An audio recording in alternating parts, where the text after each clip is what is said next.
오늘 맥체인 성경 읽기 본문 민수기 28장에는 하나님께 바칠 제물과 지켜야 할 절기들에 대해서 가르쳐 주고 있고요. 시편 72편은 솔로몬의 시라는 표제가 붙어 있고, 하나님께서 기름 부어 세우신 왕이 정의와 공의를 시행함으로써 백성들에게는 평안과 번영을 가져다 주고 하나님께는 영광을 돌리게 된다는 내용을 노래하고 있습니다. 이사야 19장과 20장에는 애굽에 대한 예언의 말씀이 기록되어 있고요. 베드로후서 1장은 베드로의 두 번째 편지로서 예수 그리스도를 바로 알고 열매 맺는 그리스도인의 삶을 살아가기 위해서는 오직 성경을 의지할 수밖에 없다는, 계시의 말씀은 유일하게 성경밖에 없다는 사실을 우리에게 알려주고 있습니다. 오늘 아침에는 이 이사야 19장, 특별히 함께 읽었던 16절부터 25절을 중심으로 하나님께서 애굽에 대해서 가지고 세우신 계획이 무엇이었는지, 그리고 그 사실을 통해서 우리가 배워야 할 것이 무엇인지 생각해 보고자 합니다. 성경에서 애굽 하면은 거의 언제나 부정적인 의미로 사용이 됩니다. 이스라엘을 노예로 삼았던 그런 옛 주인, 혹은 그 이스라엘이 헛되이 의지하는 그런 상한 갈대 지팡이, 이런 정도로 이제 애굽이 많이 묘사가 되는데요. 그냥 뭉뚱그려 생각해 보면, 그러니까 대체적으로 애굽은 어떤 죄악된 옛 사람의 삶이거나 아니면은 하나님이 아닌 다른 것을 의지하는 그러한 삶, 그러니까 죄와 굉장히 밀접하게 연결되어 있는 그런 삶을 가리킨다라고 우리가 생각해 볼 수 있어요. 그런 의미에서 성경에서 애굽에 대해서 이 예언의 말씀이 나올 때는 거의 대부분 이 애굽의 멸망에 대해서 말씀을 하십니다. 애굽이 반드시 망할 것이다. 이스라엘이 의지하는 애굽은 아수르에 의해서 멸망할 것이다. 애굽이 다시는 그 든든하게 선 큰 나라가 될 수 없을 것이다. 등등, 이 애굽이라는 나라가 완전히 이제 멸망하게 될 것을 여러 번 반복해서 말씀을 하십니다. 그런데 오늘 우리가 읽었던 이 이사야 19장 16절부터 25절까지의 말씀을 보면은 하나님께서 애굽을 단순히 멸망시켜서 없애는 것에 그 중점을 두고 계시지 않음을 우리가 확인할 수 있어요. 사실 하나님이 정의로 심판을 하시는데, 이 정의의 심판이 멸망시키기 위한 심판은 아닙니다. 바르게 살아가도록 하기 위한 심판이죠.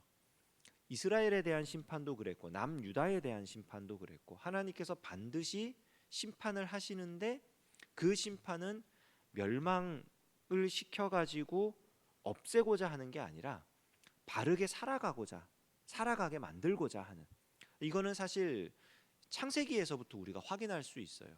노아의 시대에 온 땅의 모든 사람이 다 패괴하고 강포하고 아주 타락하고 악해져서 하나님께서 온 땅을 심판하실 수밖에 없었는데, 그 와중에도 하나님은 노아와 그의 가족을 살려내신단 말이에요. 그래서 그들이 그 패약된 하나님을 거역하는 그 삶을 떠나서 새롭게 시작할 수 있도록, 그러니까 심판이라는 거는, 이 멸망이라는 거는 그냥 없어지는 것이 아니라 새롭게 살아가기 위한 그러한 하나님의 배려이자 섭리라고 우리가 생각해 볼 수 있습니다. 성경 전체에서 봤을 때. 그런 의미에서 이 애굽에 대한 심판도 사실은 하나님께서 이 애굽을 멸망시켜 없애기보다는 애굽을 새롭게 해서 하나님의 백성으로 살아가게 하시는데 더 큰 관심이 있는 거예요. 그래서 여기 보면 16절에 보면 그날의 애굽이 부녀와 같을 것이다, 이렇게 표현을 하죠. 이 부녀, 그러니까 아녀자와 같을 것이다, 여인처럼 될 것이다. 이게 요즘에는 PC 이렇게 해가지고 남자와 여자 성소수자 모두 인권을 이렇게 동등하게 하는 그런 것을 너무나 강조하는 분위기가 이제 문화적으로 사회적으로 있다 보니까 조심스럽긴 한데, 이 시대는 남성과 여성에 대한 어떤 그 인식의 차이가 굉장히 강했던 시대입니다. 그래서 이 애굽이 부녀와 같을 것이다, 아녀자와 같을 것이다라고 이렇게 얘기했다는 건 뭐냐면 애굽이 지금까지 가지고 있었던 모든 권세와 능력을 다 잃어버릴 것이라는 뜻이에요. 그러니까 애굽이라는 나라가 어떤 나라입니까? 고대 근동 사회에서 가장 강력하고 가장 오랜 기간 그 지역을 제패했던 제왕 같은 나라예요.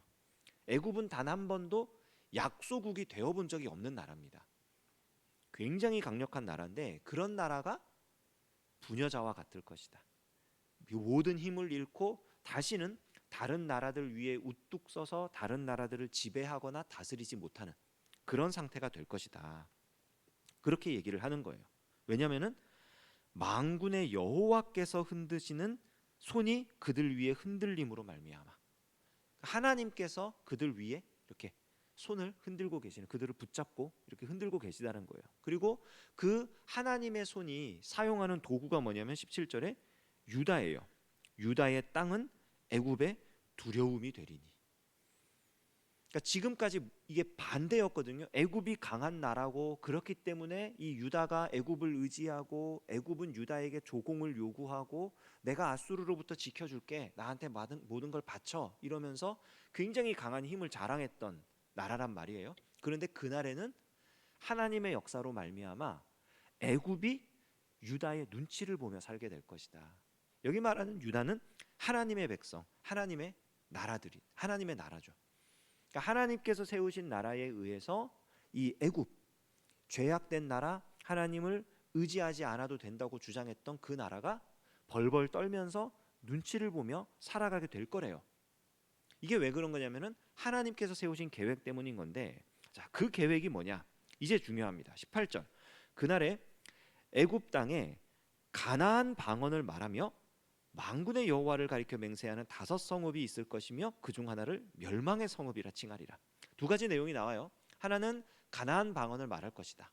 하나는 5 성읍이 있을 것이다. 멸망의 성읍이라 칭하는 그 성을 포함한 5 성읍이 있을 것이다. 가나안 방언을 말한다는 건 그냥 단순히 가나안 지역의 말을 하게 될 거다, 가나안 땅에 그 복속되어 가지고 언어가 바뀔 것이다, 이런 얘기가 아니라 여기 나오는 가나안 방언은 유다 사람들의 말입니다. 그리고 이 유다 사람들의 말을 이 애굽이 말한다는 건 뭐냐면 유다 사람들의 말, 이 가나안 방언, 이게 하나님을 경외하는 말, 하나님을 예배하는 말이에요. 그러니까 하나님을 예배하는 법도와 규례를 애굽이 유다로부터 배우게 될 것이라는 겁니다. 그러니까 하나님께 굴복하는 거죠. 하나님의 백성들, 하나님의 나라에 애굽이 굴복하게 될 거다. 5 성읍이 남아요. 근데 그 중에 하나를 멸망의 성읍이라고 할 거래요. 여기 관주 성경을 가지고 계신 분들은, 요즘 성경은 다 대부분 관주 성경이니까 멸망의 성읍이라고 돼 있는 부분 앞에 그 숫자로 1하고 반괄호 이렇게 쳐 있는 부분을 볼 수 있을 겁니다. 그래서 그 부분을 찾아 내려가면 1하헤레스 또는 태양성, 이렇게 설명이 써 있어요. 이게 무슨 말이냐면 멸망의 성읍이라는 게 이 성읍 이름이 1하헤레스예요. 근데 그 1하헤레스라는 이 말 뜻이 뭐냐면 그대로 문자적으로 풀이하면 태양의 성읍입니다. City of Sun이에요. 태양의 성읍. 그거를 멸망의 성읍이라고 번역을 한 건데 5 성읍이 있는데 그 중에 멸망의 성읍이 있다. 이게 좀 복합적인 의미가 있는데요. 뭐 결과적으로는 굉장히 단순한 의미인데 5개라는 이 숫자가요. 5이라는 숫자가 굉장히 적은 수를 의미합니다. 특별히 이제 레위기 같은 경우에 보면 하나님께서 이스라엘 백성들에게 율법을 지키면 복을 받고 율법을 지키지 못하면 저주를 받을 것이다. 말씀에 따라 살면 복되고 그러지 못하면 복되지 못할 것이다 라고 하면서 복된 삶의 그 표본으로 제시한 것 중 하나가 뭐냐면 너희 중에 5이 대적 100명을 쫓아내고 너희 중에 100명이 대적 1만을 물리칠 것이다. 이런 말씀을 하셔요. 그러니까 거기서 5이라는 표현이 뭐냐면 극히 적은 인원으로 극히 적은 수지만 능히 수많은 대적을 물리칠 수 있을 것이다, 이런 뜻이거든요. 애굽 땅에 5 성읍이 남는다라는 건 애굽이 그만큼 적은 위세를 가진 아주 약소 국가가 된다는 거예요. 근데 그 중에 하나가 멸망의 성읍이다. 이 멸망의 성읍, 태양성이다. 태양성은 애굽이 애굽의 왕 이름이 바로잖아요. 파라오거든요. 파라오가 무슨 뜻이냐면 라의 아들이라는 뜻입니다. 라가 누구냐면 태양신이에요. 애굽이 섬기던. 그러니까 태양신의 아들이 애굽의 왕이라면 태양신은 애굽에서 가장 위대하게 섬기는 신 중 하나라는 뜻입니다. 그 신을 섬기는 성읍이 태양성이에요. 그런데 그 성읍이 있는데 그 성읍이 멸망의 성읍이고 그 성을 포함해서 5개밖에 남지 않을 정도로, 그 정도로 애굽이 초라해진다는 뜻입니다. 그리고 단순히 그냥 초라해진 게 아니고요. 그 이어서 나오는 19절, 20절 이렇게 보면은 19절 보면은 그날의 애굽 땅 중앙에는 여호와를 위하여 제단이 있겠고 그 변경에는 여호와를 위하여 기둥이 있을 것이요. 제단과 기둥이 세워질 건데 애굽 땅에 누구를 위한 제단과 기둥이 세워지냐면 여호와를 위한 제단과 기둥이 세워질 거래요. 이게 놀라운 사실입니다. 왜냐하면 애굽은 여호와를 모르는 신이라고 말하고 여호와를 섬기는 이스라엘 백성을 쫓아내고 노예로 삼고 그랬던 나라거든요. 그런 나라에 여호와를 위한 제단과 기둥이 세워진다? 중앙에는 제단이, 변방에는 기둥이, 그건 뭐냐면 이 나라 전체가 여호와의 성읍이 된다는 뜻이에요.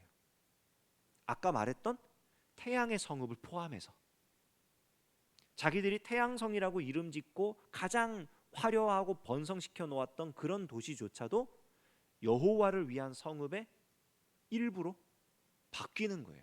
그러니까 그 성읍이 멸망의 성읍이죠. 자기들이 섬겼던 신이 완전히 꼬꾸라진 거니까.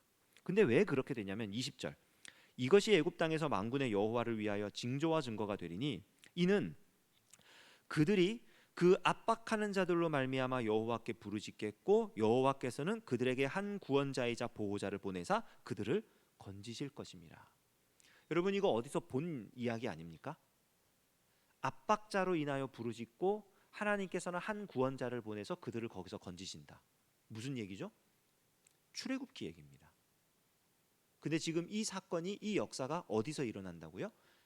애굽에서 일어난다는 거예요. 애굽에 살고 있던 이스라엘 백성에게 일어난 일이 아니라 애굽이라는 나라 자체에 애굽 백성들이 이 구원의 역사를 경험하게 될 거라는 거예요. 애굽이 자기를 압제하는 압제자에 의해서 부르짖고, 누구에게? 하나님께. 지금까지 자기들이 섬겼던 모든 신들, 태양신을 포함한 모든 신들이 다 소용이 없는 거예요. 부르짖고 의존해 봤는데 완전히 망해가지고 쪼그라들어가지고 약소국가가 됐어요. 그러니까 그들이 하나님께 부르짖어요. 그랬더니 하나님께서 그들에게 한 구원자를 보내서 그들을 건지실 것이다. 애굽 사람들이 출애굽의 역사를 경험하게 될 것이다. 그러니까 그 나라가 중앙에는 여호와를 위한 제단이, 변방에는 여호와를 위한 기둥이 세워져서 이 나라는 하나님께서 구원하신 나라입니다 라고 고백하게 될 거라는 뜻입니다. 하나님의 구원의 역사를 애굽이 경험하게 될 거라는 거죠. 21절 이하로 또 보면요, 여호와께서 자기를 애굽에 알게 하시리니 그날에 애굽이 여호와를 알고 제물과 예물을 그에게 드리고 경배할 것이요 여호와께 서원하고 그대로 행하리라. 여호와를 안다라는 표현이 2번이나 나오죠. 하나님을 경험하게 될 것이다. 하나님의 역사를 경험적으로 알게 될 것이다. 하나님이 어떤 분이신지를 그들이 인격적으로 알게 될 것이다. 어떻게? 구원의 역사를 경험함으로써. 22절, 여호와께서 애굽을 치실지라도 치시고는 고치실 것이므로 그들이 여호와께로 돌아올 것이라. 여호와께서 그들의 간구함을 들으시고 그들을 고쳐 주시리라. 애굽을 치시는 하나님께서 애굽에게 원하시는 것은 애굽도 하나님의 백성이 되는 거였어요. 그래서 24절과 25절을 보면 이게 애굽에서 멈추는 게 아니고요. 23절, 24절, 25절을 보면은 애굽에서 아수르로 통하는 대로가 있고 아수르 사람은 애굽으로, 애굽 사람은 아수르로, 애굽 사람이 아수르 사람과 함께 경배하리라. 여기 말하는 이 대로는 그냥 단순히 길이 잘 닦였다 이게 아니고요. 애굽 사람들이 경험한 구원의 하나님을 아수르 사람도 경험하게 될 거예요. 아수르가 어떤 나라입니까? 지금 세계를 지배하는 제국이에요. 하나님이 지금 심판의 도구로 쓰셔가지고 북이스라엘을 쳐서 징벌한, 그리고 애굽도 치게 될 그런 나라인데, 그런 세계 제국도 애굽과 같은 역사를, 그 나라가 쪼그라들고 황폐해지고 결국 하나님께서 구원하지 않으시면 구원받을 길이 없구나라는 걸 알게 될 거라는 거예요. 그 길이 열리는 거예요. 그래서 그날에 이스라엘이 애굽 및 아수르와 더불어 셋이 세계 중에 복이 되리니 이는 만군의 여호와께서 복 주시며 이르시되 내 백성 애굽이여 내 손으로 지은 아수르여 나의 기업 이스라엘이여 복이 있을지어다 하실 것입니다. 뭡니까? 구원의 은혜를 경험한 자들에게 하나님이 이게 이스라엘이건 애굽이건 아수르건 내가 사랑하는 내 백성이다. 죄에서 돌이켜서 하나님을 섬기는 하나님께로 돌아온 백성 되기를 원한다. 내가 그러한 복을 구원의 복을 베풀 것이다 라고 말씀하시는 겁니다. 하나님의 백성됨은 다른 데서 오는 게 아니에요. 오직 하나님께서 베푸시는 구원의 은혜를 경험하는 데서 이 하나님의 복을 우리가 경험할 수 있고 하나님을 알아갈 수 있습니다.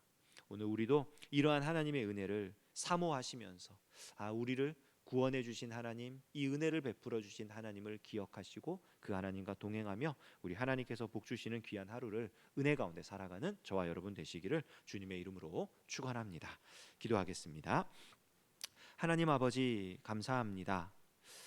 애굽조차도 구원에 이르기를 원하시는 하나님의 마음, 하나님의 중심을 우리가 말씀을 통해 살펴보았사오니 하나님 우리에게 베푸신 놀라운 구원의 은혜를 다시 한번 확인하게 하시고 하나님 그 은혜로 말미암아 우리가 힘을 얻어 담대하게 하나님 앞에 나아가며 하나님과 동행하는 우리의 삶이 될 수 있도록 역사하여 주시옵소서. 나 같은 죄인도 살려주신 예수 그리스도의 이름으로 기도합니다. 아멘.